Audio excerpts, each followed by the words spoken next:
സുഹൃത്തേ, എന്താണ് ബിദ്അത്ത് എന്ന് താങ്കൾ പഠനവിധേയമാക്കിയിട്ടുണ്ടോ? ബിദ്അത്തിന്റെ അപകടങ്ങൾ താങ്കൾക്കറിയുമോ? ഇല്ലെങ്കിൽ നിർബന്ധമായും അറിയാൻ ശ്രമിക്കുക. മതത്തിൽ പുതുതായി നിർമ്മിക്കപ്പെടുന്നതിനെ ബിദ്അത്ത് എന്ന സാങ്കേതിക ശബ്ദത്തിലാണ് ഇസ്ലാം വിലയിരുത്തുന്നത്. അള്ളാഹുവിൻ്റെ പ്രവാചകൻ പഠിപ്പിക്കാത്ത ഏതൊരാചാരവും അനുഷ്ഠാനവും വക്കുല്ലു ബിദ്അത്തിൻ ളലാല വക്കുല്ലു ളലാലത്തിൻ ഫിന്നാർ, എല്ലാ വഴികേടും അത് യഥാർത്ഥത്തിൽ പുതുതായി ഉണ്ടാക്കുന്നതെല്ലാം വഴികേടാണ്. ആ വഴികേട് നരകത്തിലേക്കാണ്. അൽ യൗമ അക്മൽതു ലക്കും ദീനക്കും വഅത്മംതു അലൈക്കും നിഅമതി വറദിതു ലക്കുമുൽ ഇസ്ലാമ ദീന. ഇന്നേ ദിവസം ഇസ്ലാം പൂർണ്ണമായി. അള്ളാഹുവിൻ്റെ മതം ജനങ്ങൾക്ക് തൃപ്തിപ്പെടുത്തി അള്ളാഹു പൂർത്തീകരിക്കുകയും പ്രവാചക തിരുമേനിയിലൂടെ മതം പൂർത്തീകരിക്കുകയും ചെയ്തു. ഇമാം മാലിക് റഹ്മത്തുള്ളാഹി അലൈഹി അദ്ദേഹത്തിൻ്റെ ജീവിതത്തിൽ പറഞ്ഞ മനോഹരമായ ഒരു വചനം, ദുൽഹജ്ജ് 9 എന്ത് ദീനായോ അത് ലോകാവസാനം വരെ ദീനാണ്. അന്ന് എന്ത് ദീനല്ലയോ അത് ലോകാവസാനം വരെ ദീനുമല്ല. അള്ളാഹുവിൻ്റെ റസൂൽ എന്താണോ പഠിപ്പിച്ചത് അതാണ് ദീൻ.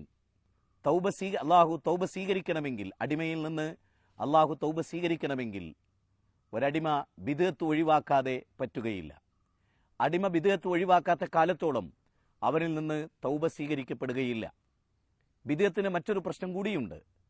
ഏതൊരു ഹറാമ് ചെയ്താലും അടിമയുടെ മനസ്സിൽ കുറ്റബോധം തോന്നുക സ്വാഭാവികമാണ്. എന്നാൽ ഒരു ബിദ്അത്ത് ചെയ്യുന്നതാകട്ടെ സുന്നത്താണ് എന്ന രൂപത്തിലാണ്, പ്രവാചകൻ പഠിപ്പിച്ചതാണെന്നും അതിന് പുണ്യം കിട്ടുമെന്നും വിചാരിച്ചുകൊണ്ടാണ് ഒരു കർമ്മം ചെയ്യുന്നത്. അതുകൊണ്ട് തന്നെ അതിന് തൗബയില്ല. ശിർക്ക് കഴിഞ്ഞാൽ ഏറ്റവും അപകടകരമായ കാര്യം ബിദ്അത്താണ്. എത്രയോ പ്രവാചകനോട് ശത്രുത കാണിച്ച പ്രവാചകന്റെ ശത്രുപക്ഷത്തുള്ള ആളുകൾ, അവർക്ക് വിശാലമായ വിട്ടുവീഴ്ച കാണിച്ച പ്രവാചകൻ ബിദ്അത്തിന്റെ യാതൊരു അംശത്തെയും പ്രവാചകൻ പൊറുപ്പിച്ചിട്ടില്ല. സഹാബത്ത് അവരുടെ ജീവിതത്തിലുടനീളം ഇസ്ലാമിലില്ലാത്ത ഏതൊരു പുതിയ ദിക്റും ഏതൊരു പുതിയ ആചാരവും അവരെതിർത്തു പോന്നു. നാളെ അള്ളാഹുവിൻ്റെ കോടതിയിൽ മരണാനന്തര ജീവിതത്തിൽ ഹൗലുൽ കൗസറിൽ നിന്ന് വെള്ളം നിഷേധിക്കപ്പെടുന്ന ഒരു വിഭാഗം ആളുകളുണ്ട്. അവർ പ്രവാചകന്റെ നേരെ നടന്നെടുക്കുമ്പോൾ അവർക്കിടയിൽ ഷട്ടറിടപ്പെടും, മറയിടപ്പെടും. പ്രവാചക തിരുമേനി പറയും, അവരെൻ്റെ ആളുകളാണ്. അപ്പോൾ വിളിച്ചു പറയപ്പെടും, പ്രവാചക, താങ്കളുടെ വഫാത്തിന് ശേഷം എന്തൊക്കെയാണ് അവർ മതത്തിൽ കടത്തിക്കൂട്ടിയത് എന്ന് താങ്കൾക്കറിയില്ല. 2 കാര്യങ്ങളാണ് ഇവിടെ നമുക്ക് പഠിക്കാനുള്ളത്. ഒന്ന്, നബി സല്ലല്ലാഹു അലൈഹി വസല്ലം മരണശേഷം ഈ ഉമ്മത്ത് ചെയ്യുന്നതൊന്നും അറിയുന്നില്ല എന്നും. 2, ബിദ്അത്തിന്റെ ഗൗരവമാണ് അവിടെ പഠിപ്പിക്കപ്പെടുന്നത്. അത്തരം ആളുകളോട് പ്രവാചകൻ പറയും, പൊയ്ക്കോളൂ, നിങ്ങൾ എന്നിൽ നിന്ന് മാറിപ്പോയിക്കോളൂ, നിങ്ങളുമായി എനിക്ക് യാതൊരു ബന്ധവുമില്ല എന്ന് പറഞ്ഞുകൊണ്ട് അവരെ ആട്ടി ഓടിക്കുന്ന ഒരു വല്ലാത്ത ദുഃഖകരമായ, വ്യഭിചാരം ഹറാമാണ്, പലിശ ഹറാമാണ്, കൊലപാതകം ഹറാമാണ്. അത് ചെയ്തവരെ ഇപ്രകാരം പ്രവാചകൻ ആട്ടി ഓടിക്കുന്നില്ല. എന്നാൽ നല്ലതല്ലേ, സുന്നത്തല്ലേ, സ്നേഹമല്ലേ, പുണ്യകരമല്ലേ എന്നൊക്കെ ചോദിച്ചുകൊണ്ട് ചെയ്യുന്ന ബിദ്അത്തുകാരെ പ്രവാചകൻ ഹൗലുൽ കൗസറിന് വെള്ളം നൽകാതെ ആട്ടി ഓടിക്കുമെന്ന് പറയുമ്പോൾ എത്ര ഗൗരവകരമാണ് ഈ ബിദ്അത്ത്. മൻ അമില അമലൻ ലൈസ അലൈഹി അംറുന ഫഹുവ റദ്ദുൻ മൻ അഹദസ ഫീ അംരിനാ ഹാദാ മാ ലൈസ മിൻഹു ഫഹുവ റദ്ദുൻ. നമ്മുടെ പ്രവൃത്തിയിലില്ലാത്തൊരു പ്രവൃത്തി ആരെങ്കിലും ചെയ്താൽ അത് തള്ളപ്പെടേണ്ടതാകുന്നു എന്നാണ് പ്രവാചക തിരുമേനി പറഞ്ഞത്. വിശുദ്ധ ഖുർആനിലെ 47-ാം അധ്യായം 37-ാമത്തെ വചനത്തിൽ പറയുന്നത്, അള്ളാഹുവിനെയും റസൂലിനെയും നിങ്ങൾ അനുസരിക്കുക, വലാ തുബ്തിലു അഅമാലക്കും, നിങ്ങളുടെ അമലുകൾ നിങ്ങൾ ബാത്തിലാക്കി കളയരുത് എന്നാണ്. എന്ന് പറഞ്ഞാൽ വിശുദ്ധ ഖുർആൻ കൊണ്ടും തിരുസുന്നത്ത് കൊണ്ടും കൃത്യമായി പഠിപ്പിക്കപ്പെട്ട വിശ്വാസങ്ങളും ആചാരങ്ങളുമല്ലാതെ എന്തൊരു സംഗതി നിങ്ങൾ ചെയ്താലും അത് ബാത്തിലാണ് എന്നാണ്. അമലുകൾ ബാത്തിലായി എല്ലാം പൊളിഞ്ഞു പോകുന്ന പാപ്പരായ ആളുകളുടെ കൂട്ടത്തിൽ നമ്മൾ ഒരിക്കലും ചേർന്നുകൂടാ. നമ്മുടെ അമലുകൾ അള്ളാഹു സ്വീകരിക്കണം. അതിൻ്റെ മാനദണ്ഡം ഖുർആനിലും സുന്നത്തിലും എന്താണോ ഉള്ളത് അത് സ്വീകരിക്കുക എന്നതാണ്. ബിദ്അത്തിന്റെ അഥവാ പ്രവാചകൻ സ്വല്ലല്ലാഹു അലൈഹി വസല്ലം മതമാക്കി തരാത്ത കാര്യങ്ങൾ അനുഷ്ഠിക്കുന്നതിന്റെ ഗൗരവം നാം തിരിച്ചറിഞ്ഞു. ഇസ്ലാമികമായി ബിദ്അത്ത് ഏറെ ഗൗരവമുള്ളതാണ്. എത്രത്തോളം എന്നാൽ പരലോകത്ത് ഹൗലുൽ കൗസറിൽ നിന്ന് തടയപ്പെടുന്ന നമ്മളുടെ കർമ്മങ്ങൾ വരെ സ്വീകരിക്കപ്പെടാതിരിക്കാൻ അത് കാരണമാകും. പക്ഷേ സമൂഹത്തിൽ നബിദിനം പോലെയുള്ള കാര്യങ്ങളൊക്കെ ഒരു നല്ല കാര്യം എന്നുള്ള നിലക്ക് അല്ലേ ചെയ്തു പോരുന്നത്? മതപരമായിക്കൊണ്ട് അതിന് എന്താണ് കുഴപ്പങ്ങളുള്ളത്? സമൂഹത്തിൽ പൊതുവെ പറയപ്പെടുന്ന ന്യായം തന്നെയാണ് അത്. പക്ഷെ മതത്തിൽ ഒരു കാര്യം അംഗീകരിക്കപ്പെട്ട കാര്യമായി തീരണമെങ്കിൽ നല്ലതാണ് എന്ന് പഠിപ്പിക്കേണ്ടത് അള്ളാഹുവും അവൻ്റെ പ്രവാചകൻ സല്ലല്ലാഹു അലൈഹി വസല്ലം തങ്ങളും തന്നെയാണ്.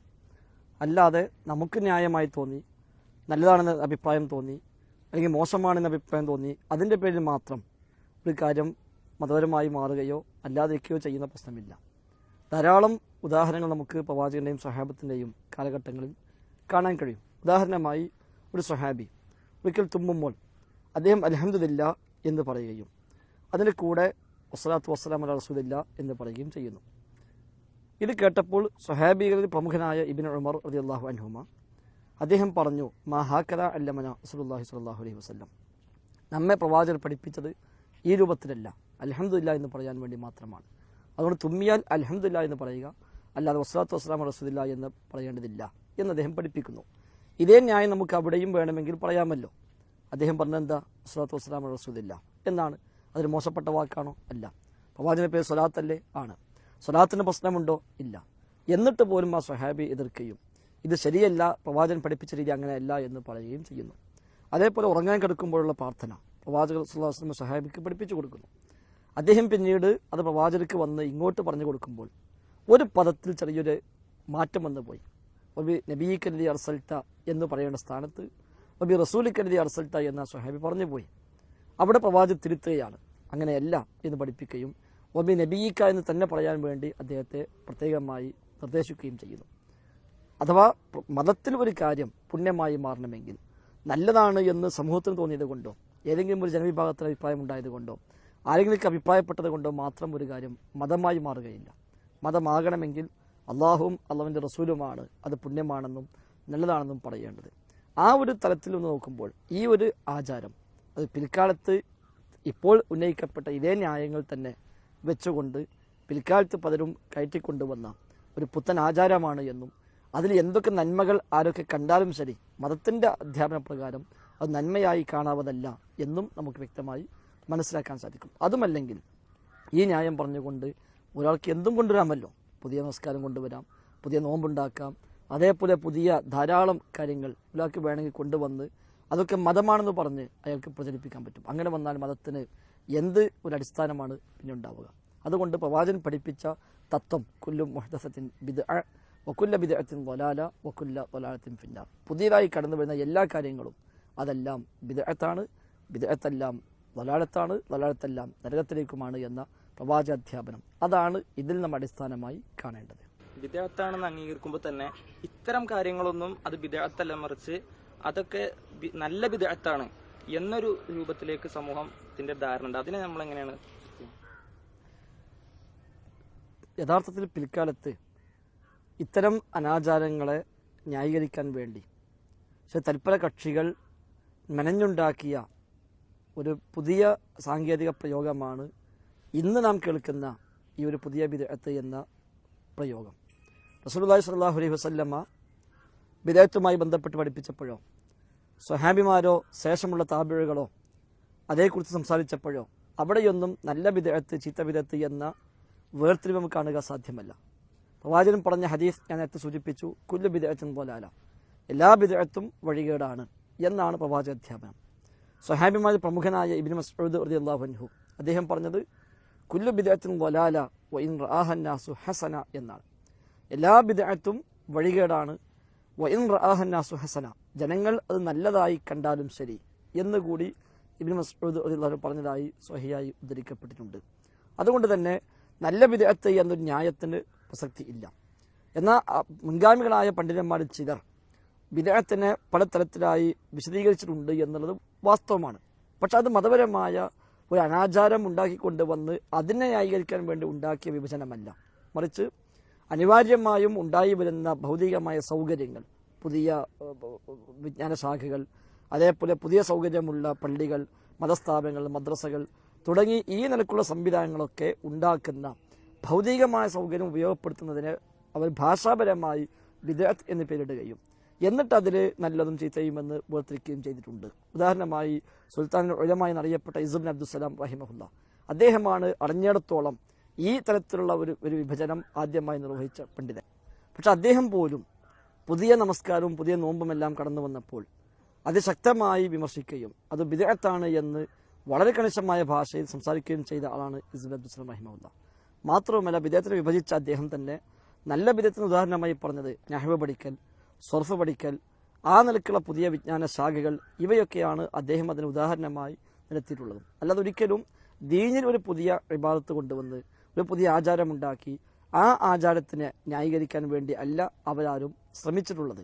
അതുകൊണ്ട് തന്നെ അത്തരം പ്രയോഗങ്ങളെ പിൽക്കാലത്ത് ദുർവ്യാഖ്യാനിച്ചിട്ട് മതത്തിലേക്ക് കടത്തിക്കൂട്ടപ്പെട്ട എല്ലാ പുത്തൻ ആചാരങ്ങളെയും നല്ല ബിദ്അത്ത് എന്ന പേരിൽ ന്യായീകരിക്കാനാണ് ഈ കാലഘട്ടത്തിൽ ജീവിക്കുന്ന പൗരോഹിത്യം ശ്രമിച്ചുകൊണ്ടിരിക്കുന്നത്. അതല്ലാതെ ബിദ്അത്തിനെ ഈ നിലയ്ക്ക് വിഭജിച്ച പണ്ഡിതന്മാരിൽ ആരെങ്കിലും ഇസ്ലാമിലേക്ക് പുതുതായി കടന്നു വരുന്ന പുതിയ പുതിയ ആചാരങ്ങളെ ഈ ന്യായം പറഞ്ഞ് ന്യായീകരിച്ചതായി നമുക്കിവിടെയും കാണുക സാധ്യമല്ല.